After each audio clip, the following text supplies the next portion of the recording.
So, I'm going to change my topic again. We talked about credit and buying power, and that's important, but something I've been hearing throughout this conference is that a lot of people here need to figure out where to get the risky money at the beginning, the stuff that actually gets you launched. And so I think the problem I'd like to address today is, before we get to selling power to customers, what options do we have now? But maybe, a better question is, how do we solve that problem in California and just be done with it? So we've approached the Infrastructure Bank for loan loss guarantees, and these are small amounts of money. What we're talking about for getting a community choice program going is somewhere between $500,000 and $2 million of risky money. This is the money that you have to spend to really get things going before you have revenues, before you sign power contracts and committed, and while the politicians can still reverse course and make it not happen, not approve something. And so I think what I'd like to really grapple with, I know I'm changing this. Are you okay with this? It just seems like this is the buzz of a lot of people here, is really, let's just solve that. Because we're talking about really relatively small amounts of money for a state the size of California. For $50 million, you could probably launch every program in the state and use it as a revolving fund to keep it that flowing and support the launches of CCAs. And because of the environmental value of community choice, there's a really good rationale that public money should be used for that. But the other piece I want to question and test is, why not pay a private rate for that money? If we had to pay 10 or 15% for that money, why shouldn't we? If the pro forma looks good, if we can pay that whole thing off in 6 months, why not test the idea of a public agency actually paying a private rate for money, because it is risky. So I want to dive into that. I want to figure out where's the private sources, where's the public sources. Let's put together a business plan today, right now, and walk out of here and be done with this issue. Let's figure it out. That's my issue. Okay, beautiful. So Lancaster is the third operating CCA, and we're a little bit different in that we are in SoCal Edison territory. So we've had some challenges that are a little bit unique. Working through some first-time issues that two people starting out, two partners starting out, we just have to resolve. Things like bill presentation and moving data from here to there. So interpretation of rules and how we apply those rules. So we've been working through that. We've only been operational since last May. Our mass enrollment was in October, so we're really just barely past our mass enrollment. So I think the most critical issue for us as a newly emerging CCA is being competitive. Lancaster is also different from Sonoma and Marin that our demographics a little bit different. We are a small town in North LA County. About half of our, it's about 160,000 population, and about half of our households are care, so they're low income. So for them, it really is about how much they're paying. Their issue is, am I going to be paying less with you, or am I going to be paying less with utility?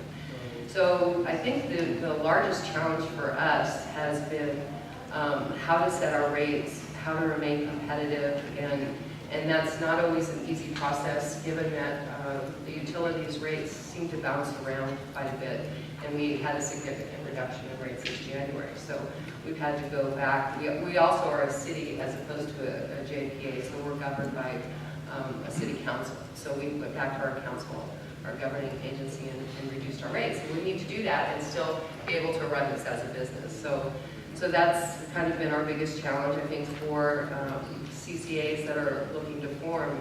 That's something that you have to be competitive at the outset. So I think that's it. Thank you. Thank you, Cathy.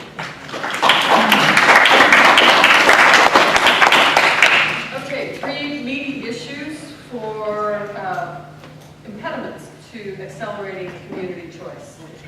I'm going to give you some instructions about how to break down in your groups, and the main topic, and you'll see this on your worksheets, is how do we accelerate the adoption of community community choice in California. So that's the main topic. And what I want you to do in your groups is identify any other issues, if you can think of any, in addition to the ones that the three that were mentioned by Dawn, Geof, and Cathy. And then I want you to talk about what are the biggest issues from your way of thinking, and name the top three. Now maybe you'll name these top three, or maybe you'll have different top issues.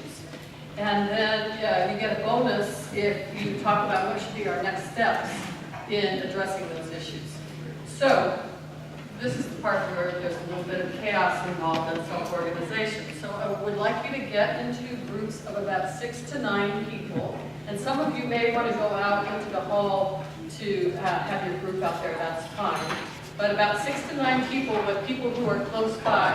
And then once you group, then I would like you to choose 2 volunteers. One for your facilitator, and that person's job is to make sure that everybody participates in an active way in the discussion. And one for the reporter, and that person's job is to report out after we get done. We'll have 90 seconds. So somebody who is succinct is good. So are those instructions clear? Okay, so the first thing you have to do is look around, self-organize, and get yourself, move your chairs and get into a circle, and then pick 2 volunteers, and Dave is going to come around with your worksheets, 2 per group, one for the facilitator and one for the reporter. Okay, go. Let's do it. And so no matter which one of them gets it, there's uncertainty with inaction as much as there is. It doesn't look All right, who would like to report back first? All right, go ahead, Alex. So our group felt the number 1 challenge would be governance structure. How to determine what type of governance structure to have, how to weight votes if you weight them. Small communities have equal votes, is it proportional? You just want challenges now, right? Not solutions? No, not solutions. That's good. You can leave it at that. Okay. Very smart. Number 2? Oh, all right. Oh. Just one. All right. All right, great job. Good modeling. Next person. Go team. Next group. Next group. Who'd like to go next? Okay. Say your name. I'm Alex. Okay, good. Okay, so our group looked at, one of the concerns is how to set rates, because we have a lot of diverse communities with wealthy and low income, like folks who have care, and then also those direct access players in the business community with contracts that are already locked in. What do you do to accommodate them, because changing over might affect their rate, as well as convincing businesses that it's a good thing to be part of that kind of sell that. Setting rates fairly? Setting rates fairly, but you've got a diversity from the business with direct access, and then you've got a diversity between wealthy who may want to opt in for some of the greens, and the lower income folks who just want a very good rate. Very good, thanks, Alex. Next. Yes. Stand up, please, and say your name. Ezra, we didn't really prioritize these, so one of the top ones that came out though was just managing the existing community relationships with the IOU, which may not be on file, and navigating that. Very good. Good. Okay, next, yes. Thanks, Jen. Say your name. I'm Kelly. Okay, thank you. How to involve local government, electeds and others, and to identify and educate those champions. We actually call them evangelists. Very good. Sorry, it was too fast. What was it? What's our 2 words? How to get local government electeds involved in identifying and locating, educating champions. Got that? Okay, next. Yes. Say your name, and actually I'm going to add, say where you're from. My name's Lauren Taylor. I'm from Sacramento. Our number 1 that we came up with was we have some representatives from Southern California down here, just education, outreach, and understanding of CCAs, where it's much less familiar than here in Northern California, where it's been going on for a while. So that was number 1 challenge, and funding associated with that as well. Okay, very good. Thank you. Next. Yes. Your Hi. name. Geof Syphers from the Environmental Council in Santa Barbara. question was sort of related to, in the initial phases of CCA formation, how do you keep support under a changing political landscape? So when your champions term off, you know, how do you keep the momentum going? Very good. Okay, next. I'm Elizabeth McCarthy. Our group represents both Central, Northern and Southern California, Berkeley, Davis. Where are you from? Italy. Germany. Now, where are you from? I'm from Berkeley. Okay. And so we had 3 ones. The first one is financing. Just to give us one. Oh, just one financing. That's how But part and parcel of that is financing is the staffing and expertise. That would be kind of a subset. Okay, very good. Last one, Erin Cook from the City of Cupertino and Silicon Valley Clean Energy program. Sorry, we didn't give you a lot of due diligence on where everyone's from, but we're all very passionate about it. So we agree and would echo the electeds resource, having some type of centralized, reputable resource to address questions and engage electeds early on, maybe created by the Office of the Ratepayer Advocate, something along those lines that specifically confronts the risk, questions about confronting and managing risk, doing the business case with the viability, showing success of existing CCEs, and then maybe as part of that having kind of a peer network. This is all one. All one.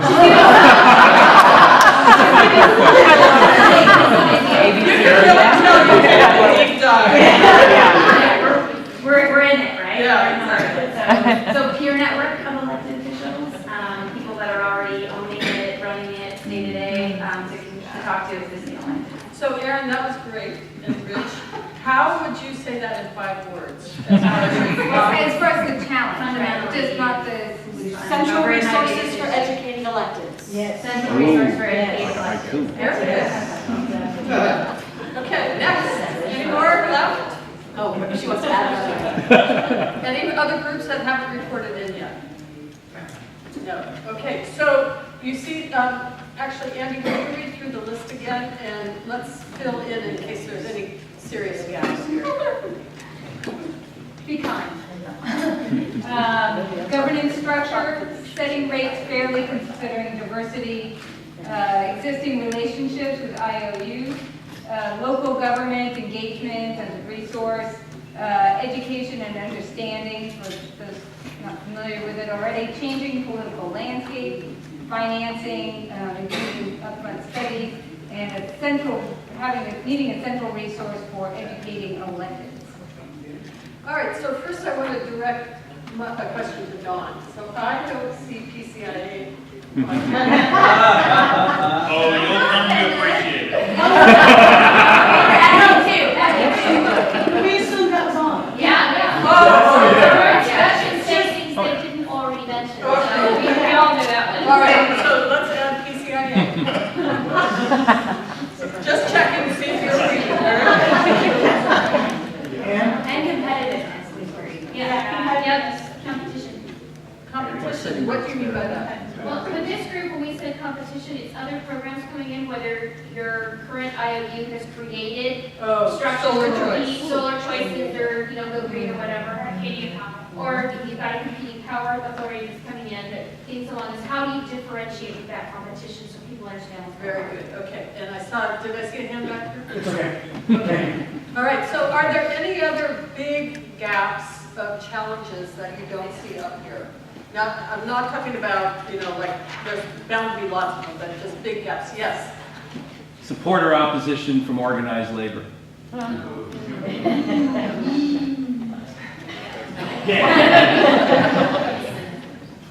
Tom? Growing pains. Growing pains, what do you mean by that? The expansion of programs, existing programs, and the relationships with programs that are under development. Do you join an existing CCA? Do you form your own? Do you do something else? Do you work with a turnkey solution? The types of choices that are confronting new programs are much different than when programs were just operating on their own. Okay. How would you say, I know you said growing pains. Pardon me? Growing pains. All right, is that acceptable to everybody? I'd like to add to it, actually. I'm glad you mentioned that, but I'm thinking about it in a different way. I think that a real threat and challenge to CCA CCAs is the potential for a bad CCA.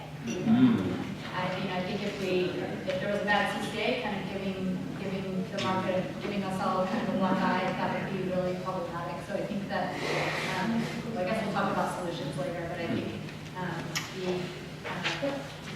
the technical depth of the team that's pulling together the program is extremely important. Great. And sorry, I had a question in our group. The folks who aren't in, I haven't heard like the folks from Sacramento or Bakersfield. I mean, the folks who aren't necessarily here or already in process, what are their barriers that they're not even here? So I'm just kind of wondering if the folks aren't necessarily at the table. Yes. I mean, maybe they just don't have a champion. We don't know what we don't know. I didn't know if you guys already knew, like, oh, this is policy. Okay, so that was one last one, and then we're going to move to the next. Well, one of the issues raised in our group was for the smaller municipalities, that the fixed cost of setting one of these things up, if you set it up yourself, is probably going to be about the same. So it's a much bigger hurdle for the smaller cities to face, and how that gets addressed, because it might force them in a particular direction. So the initial chunk of cost in order to get one set up. Okay, very good. All right, so now this was part, it's time for the bonus. And are you willing to keep doing this? Yes. Okay, I'll good. need to move Change the sheets, paper. yes. The cost doesn't stand. Okay, so bonuses, and then we're going to give it back to you three to wrap it off with beautiful harmony. So who has a bonus next step that you think would be good to address these hurdles that we're seeing here? Okay, Tom, again. Yeah, we talked a little bit about having a better understanding of the type of community benefits that can evolve from a community. Better understanding of benefits. Real benefits, not just what we hope they are, but what they really Actual could benefits. be. Okay, yes. I was a facilitator in this group, and we had a nice balance of forming CCAs and operational CCAs. Yes. And there's a couple of forming entities that are creating web pages that are starting to compile and co-locate all the technical feasibility studies out there. And it seemed like that was a great way to share knowledge in a centralized fashion so that everyone doesn't have to search to find it themselves. Very good. And I'll just put in a plug. That's the website, that resource that I was talking about earlier this morning. So, yes. There's an organization called the League of California Cities, and I think that they're a perfect place for the education that Aaron talked about to take place. So I hope that some of the community leaders like Mayor Paris from Lancaster are leading seminars at the League of California Cities meetings, similar county association meetings, to get electeds to be less fearful and city managers to be less fearful and more informed. Very good. Yes, Alex. All right, just on that note, NCE just last week launched a new page on our website that has consolidated almost all the technical feasibility studies that have already been done, so San Mateo's, San Francisco's business plan, our community outreach plan, staff reports. So we're hoping it can be something of a one-stop shop for these types of questions. Sorry, very, very good. Who is this? NCE. NCE. Online resources. That's why it's a work in progress, so if you have suggestions, we're welcome them. Very, very good. Yes. We like the idea of some kind of fund. The local government's generally pretty good at applying for the funds when they need it. How it's managed, et cetera, is not addressed, but that would help. Very good. Yes. One of our other issues was financing, specifically the bridge financing. Yes. And Cathy mentioned that in Lancaster, the general fund gave a $3 million loan. Well, set up a loan, but it was never used. Oh, okay. So there's one solution for how to get the money. Yes. Well, did I see your hand up? Okay, two more, and then we're going to move on. Tom, again, man. We had a group that had a lot to say.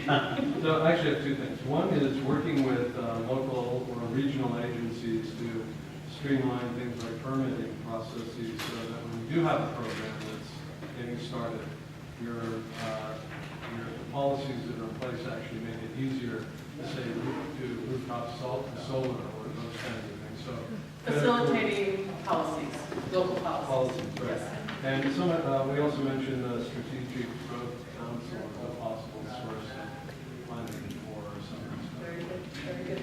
Okay, Now we're going to turn it back to our three experts. You can take about 3 minutes of insights, observations, and recommendations.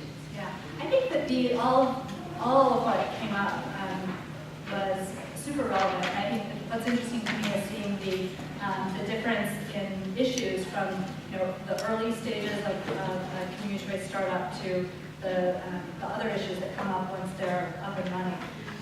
But I think that there are a lot of good solutions to the problems that came up. And it's great to see some of that. The ones that I wanted to comment on are navigating the IOUs. I think that there's been a lot of improvement there, and I think there are more rules in place.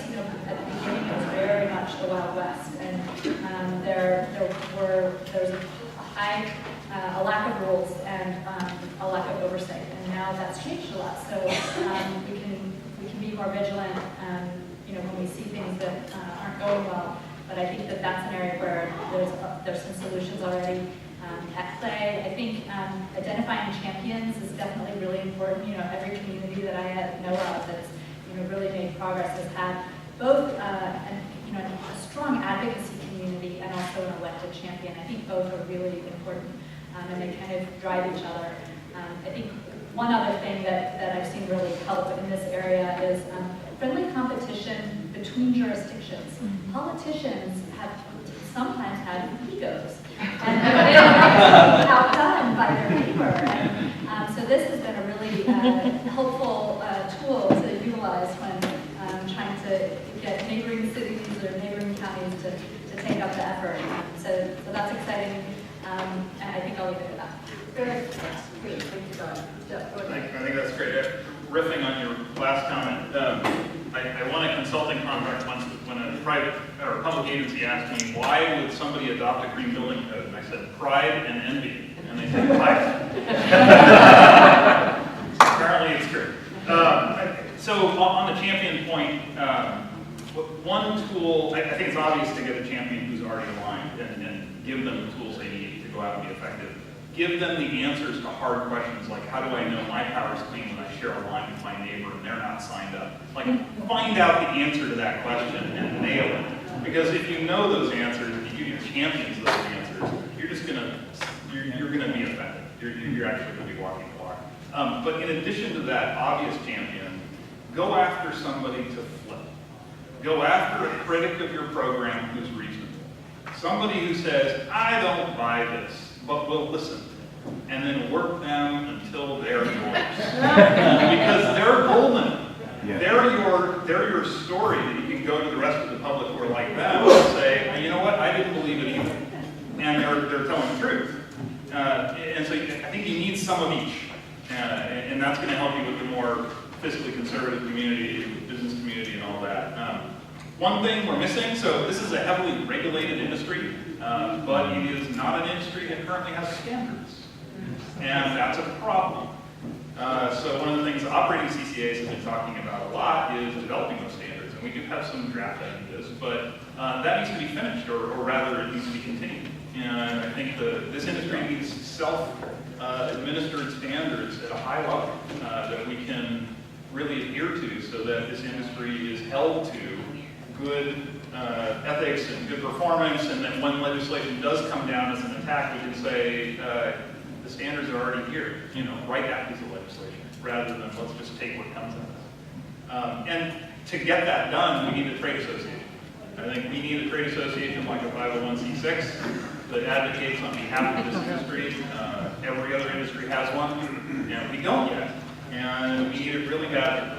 So it's one of those things that we're working to try and put ideas on the table. Don's been leading that effort, but I think more help in that regard would be incredibly helpful. Just before I let you go, what about the gauntlet that you threw down about let's solve this financing problem? Did you hear anything that you want to develop that theme at all in this room right now? No. Okay. But we still need to solve it. Okay. I did pass a house in Palo Alto that if we sold it, could finance all California. So maybe we should just do that. Go ahead, Cathy. Okay, somebody mentioned identifying structure, how you want to set this up. And I think that is really critical. critical. I think part of what you need to look at is what is your motivation for doing this, and kind of back into that and let that kind of lead you to what kind of structure. Somebody mentioned our mayor in Lancaster. He's a very vocal, strong-willed, opinionated man, and but he's the one who led us on this path. And I can tell you there was no other way other than to have this be done by the city. It just wasn't an option. Our motivation for moving forward was the mayor said do it. So he's a net zero guy, and we did it. But he would want that contained within the city. So and to kind of further what Dawn said about navigating the IOUs, it has gotten a lot better thanks to those who came before us. But it's not just working with the IOUs, it's the systems, and we talked about that a little bit in our group. The systems that they have, sometimes there are limitations in what they can do, and that can be very, very challenging. So we have to be patient and understand that those take time if change comes at all. So, another thing that came up that I thought I would address, expertise and skills. Lancaster had absolutely zero expertise going into this when it did. We did have people that had skills and were motivated and believed in it, but we relied heavily on people that did have that expertise. The other CCAs and consultants and people that that have helped us together. And we're learning along the way. We continue to learn. So even if you don't have that in-house, there are a lot of experts here, and that's fantastic. But even if you don't have it in-house, there are certainly ways to overcome some of these obstacles. And I think again, collaboration is part of that too. You can get the expertise by collaborating. Geof mentioned the regulatory stuff. What a whole new world that was for me. And we collaborate on a lot of the regulatory issues, and I think that has helped us all be stronger. I think that's very good. Thank you. So those of you who have sheets that you have filled out, it's now time for Dave to collect those. And you need to be back in the plenary room at, I believe, 3 o'clock. So you have a little break. Great session.